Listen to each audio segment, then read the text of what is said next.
Our policy will change when the law changes. That's from the Maine Principals Association on the issue of transgender athletes participating in high school sports. The hot button issue was one of a variety of topics discussed during the MPA's quarterly media advisory meeting. Assistant Executive Director Mike Bisson led the session today. That's because Executive Director Mike Burnham was meeting with police in Freeport ahead of an upcoming track and field events where trans athletes will be taking part and protests are expected.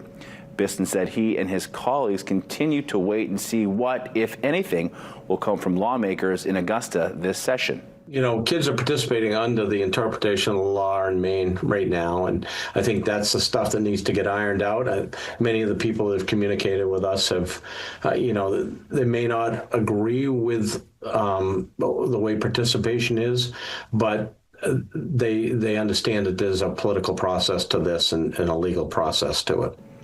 Bisson says the MPA has no indication which way a potential vote will go or how bills may be potentially reworked.